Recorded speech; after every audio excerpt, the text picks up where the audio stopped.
Olá! Hoje, vamos mergulhar juntos numa das questões mais profundas da fé cristã, buscando a sabedoria de um dos maiores teólogos da nossa história. Vamos começar com uma pergunta que, com certeza, já passou pela cabeça de muita gente, especialmente na época do Natal. Por que o Criador de todo o universo, ao se fazer homem, escolheu nascer não num palácio suntuoso, mas num lugar simples, destinado a animais?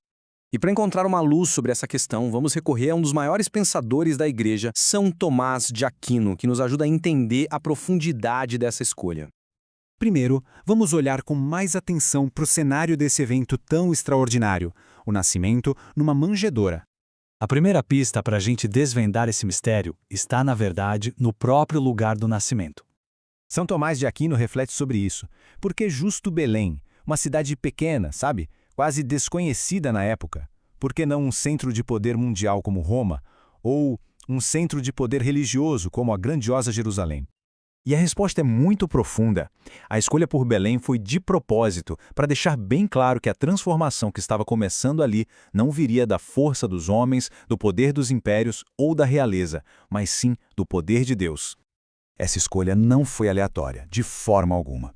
Ela cumpria uma profecia muito antiga, conectando o nascimento de Jesus diretamente à longa história do plano de Deus para a salvação da humanidade. Então, segundo São Tomás de Aquino, a lógica por trás de Belém tem dois pontos centrais. Um que olha para o passado, cumprindo uma promessa, e outro que aponta para o futuro, para o propósito da vinda de Cristo. E o simbolismo fica ainda mais forte. Como o Papa Gregório Magno já apontava, o próprio nome da cidade, Belém, em hebraico, tem um significado incrível. Faz todo sentido, não é? Era mais do que apropriado que aquele que mais tarde diria: "Eu sou o pão vivo que desceu do céu", nascesse justamente na casa do pão. O lugar já anunciava a sua missão. E tem mais, ele foi colocado numa manjedoura, que é o lugar onde os animais comem. Isso já indicava que ele mesmo se tornaria o alimento espiritual para todos nós. A conexão com a Eucaristia aqui é simplesmente fantástica. Bom, já entendemos o lugar. Agora vamos ampliar um pouco o nosso olhar e pensar não só na pobreza do local, mas na pobreza como uma escolha para a vida inteira de Cristo. A vida de Cristo foi marcada por essa pobreza voluntária, uma escolha que ele abraçou por completo, como ele mesmo disse. E São Tomás de Aquino nos apresenta 4 motivos muito profundos para entendermos por que essa pobreza era tão importante para a missão de Cristo. A gente pode se perguntar, mas de que forma a riqueza poderia ter atrapalhado a mensagem dele? A verdade é que a pobreza foi essencial para a credibilidade da sua pregação sobre os tesouros do céu.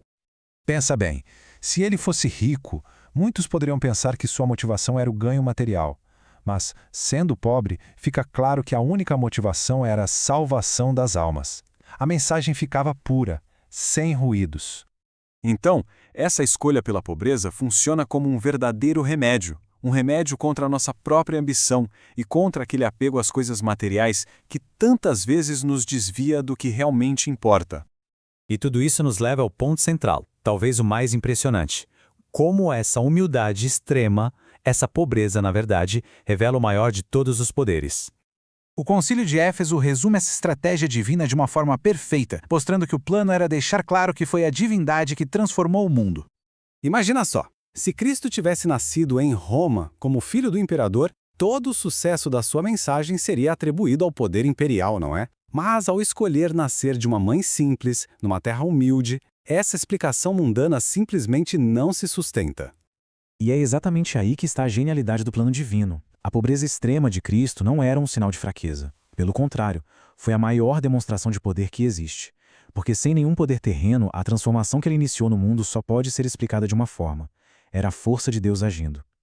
Se este conteúdo edificou sua fé ou ampliou sua compreensão, curte o vídeo, inscreva-se no canal e compartilhe para que mais pessoas tenham acesso a uma formação sólida e fiel à tradição cristã.